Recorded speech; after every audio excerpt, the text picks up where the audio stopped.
Shalom, salam hikmat tetap jadi berkat.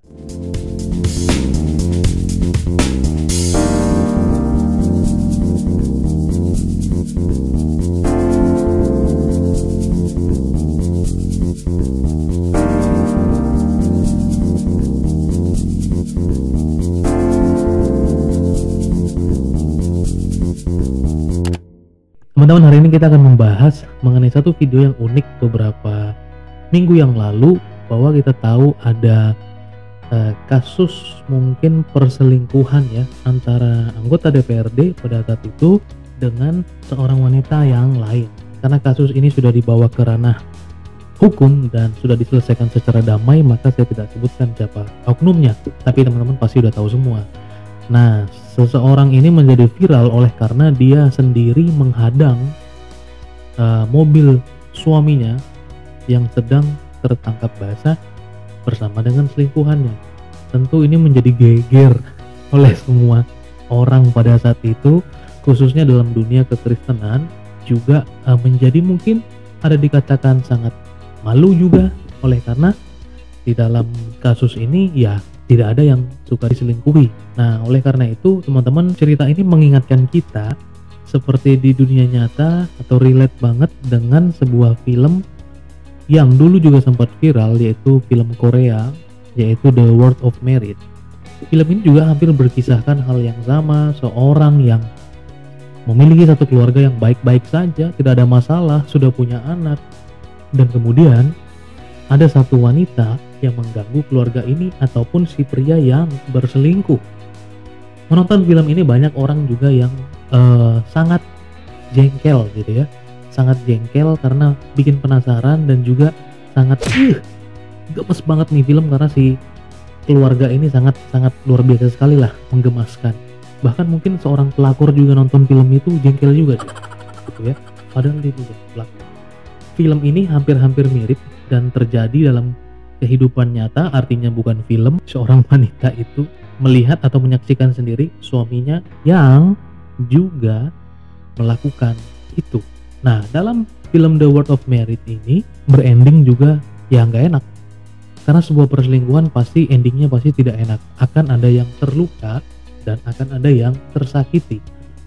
Dalam kisah seorang anggota DPR dan istrinya ini bersama dengan selingkuhannya menjadi viral karena pertama dia menghadang dan kemudian sudah dibawa ke ranah hukum karena seorang pejabat, sehingga mengadakan sebuah perjumpaan seperti itu atau ya jumpa pers. Dan ada satu kalimat yang luar biasa, atau ini yang membedakan ceritanya dengan The World of Mary. Kenapa? Bahwa si perempuan atau wanita istrinya ini memaafkan suaminya. Wow. Kenapa demikian? Bahwa dalam jumpa pers itu banyak media mengatakan bahwa dengan berlinangan air mata dia mengatakan bahwa dia memaafkan, dia mengampuni suaminya dan lain hal sebagainya. Nah, tentu kasus ini menjadi mencoreng nama baik pernikahan, tetapi sekaligus mengajarkan kita sebagai orang Kristen dalam kita menjalani sebuah pernikahan. Tentu tidak mudah, teman-teman, tidak mudah ya. Kalau salah satu berita saja kita baca di sini dikatakan bahwa saya bukan malaikat, tapi saya seorang yang takut akan Tuhan. Dalam pernikahan di keluarga Kristen, kita harus bisa saling mengampuni. Untuk itu saya memohon biarkanlah kami kiranya diberi kesempatan untuk memperbaiki hubungan ini. Itu yang bisa saya sampaikan saat ini. Oleh karena itu, teman-teman yang terkasih dalam nama Tuhan Yesus Kristus, apa yang mau kita pelajari dalam kasus ini? Ada dua konteks yang disentuh pada saat kita berbicara mengenai sebuah perselingkuhan dan bagaimana caranya kita bisa mengampuni seperti itu. Dan ini tidaklah mudah. Teman-teman yang mungkin kalau sudah menikah mengharapkan keluarganya baik-baik saja, tidak ada masalah, tidak ada pergumulan dan lain hal sebagainya. Kita tidak tahu apa pemicu sehingga suaminya ini berselingkuh. Ataukah dia yang tidak bisa menjaga komitmennya, atau ada orang di luar sana yang sedang menggoda dia. Kita tidak tahu. Tapi apapun alasannya, perselingkuhan tidaklah dibenarkan. Yang lebih tepat lagi, perceraian tidaklah diperkenankan dalam kekristenan. Oleh karena itu, pernyataan dari istri ini menurut saya sangat luar biasa, memberi kesempatan mengampuni suaminya. Bahkan kalau kita lihat berita yang lain, perselingkuhan yang dilakukan oleh suaminya ini bukanlah yang pertama kali, namun sudah beberapa kali. Tetapi karena ini sudah sempat viral, dia berkata, ya dia bukan malaikat, dia mau mengampuni.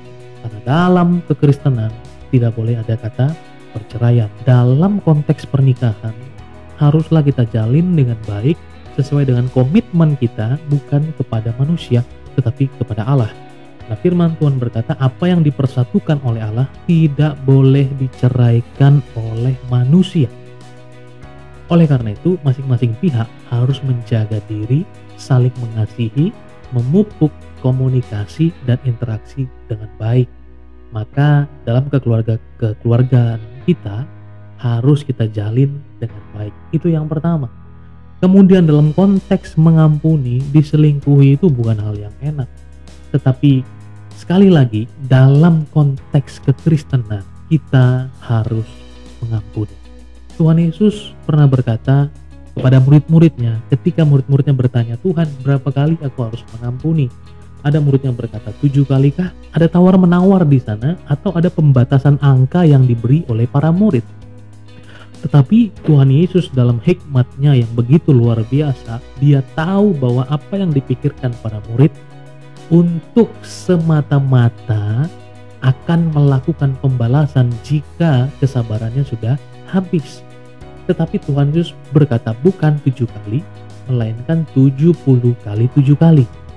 Wow, angka ini memang akan ada hasilnya, bukan angka yang begitu sempurna dalam jumlah yang banyak, tetapi Yesus sampaikan itu menerobos pikiran mereka dengan angka yang dikalikan dari segala perspektif mereka, sehingga itu bukan sebuah perkalian yang gampang sekali untuk dijawab. Kalau saya tanya 1 tambah 1, teman-teman akan cepat sekali menjawab 2. Saya tanya 2 kali 2, teman-teman akan cepat sekali menjawab 4. Tapi kalau saya berkata angka yang besar, teman-teman butuh waktu yang lama untuk teman-teman boleh menghitung. Sehingga teman-teman akan mengeluarkan ekspresi sebentar. Teman-teman butuh konsentrasi untuk bisa mendapatkan jawabannya.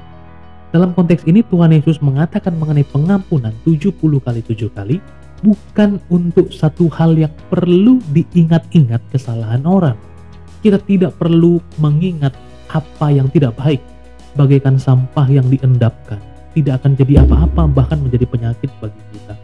Oleh karena itu teman-teman, dalam konteks ini, wanita ini menjadi contoh yang luar biasa dalam pernikahan Kristen, bahwa dia mengampuni suaminya dan dia menerima dia kembali. Maka dalam konteks pernikahan harus bertahan kepada suamimu, kepada istrimu, kepada istri Anda, kepada suami Anda, harus bertahan karena komitmen yang dibangun bukan kepada manusia, tetapi kepada Tuhan Allah. Maka teman-teman, pernikahan harus dipertahankan, kemudian harus tetap mengampuni. Karena jualan kita sebagai orang Kristen adalah pengampunan. Jangan tahan pengampunanmu, karena Tuhan Yesus telah melakukan apa yang lebih. Kita mengampuni bukan karena itu bersumber dari kita, tetapi karena kita telah menerima pengampunan yang luar biasa daripada Tuhan. Maka sebagai orang Kristen, sebagai anak-anak Tuhan, kita juga harus mengampuni. Ampunilah, jangan menahan pengampunan. Maka berkat dari pengampunan itu akan teman-teman rasakan. Semua orang menuntut mau diampuni, tetapi mengampuni memanglah tidak mudah. Maka sebagai anak Tuhan, Yesus Kristus Tuhan kita memberikan contoh kepada kita. Ketika dia bahkan di kayu salib, dia berkata, Bapa, ampunilah mereka, sebab mereka tidak tahu apa yang mereka perbuat. Bahwa firman yang bersama-sama dengan Allah dalam rupa manusia menjadi korban pengganti dosa, supaya kita semua yang berdosa tidak binasa, melainkan beroleh hidup yang kekal. Terima kasih teman-teman sekalian. Saya harap ini memberkati kita semua, dan teman-teman yang sudah menikah maupun belum menikah, persiapkanlah pernikahanmu dengan baik. Jikalau kamu sudah menikah, pertahankanlah pernikahanmu dengan baik. Tidak ada pasangan yang sempurna, tetapi semua ketidaksempurnaan itu ketika disatukan, di sanalah kesempurnaan. bahwa kalau sempurna itu bukan karena semua perfect, tetapi bisa yang berbeda menjadi satu, itu luar biasa. Begitulah kasih Kristus kepada kita. Apapun kekurangan kita, Dia menerima kita apa adanya. Engkau yang sedang bermasalah dengan keluarga, ampunilah suamimu, ampunilah istrimu. Kita berdamai karena kuasa perdamaian, kuasa pengampunan akan memulihkan hati kita. Terima kasih teman-teman sekalian, tetap menjadi berkat, tetap bermanfaat. God bless you.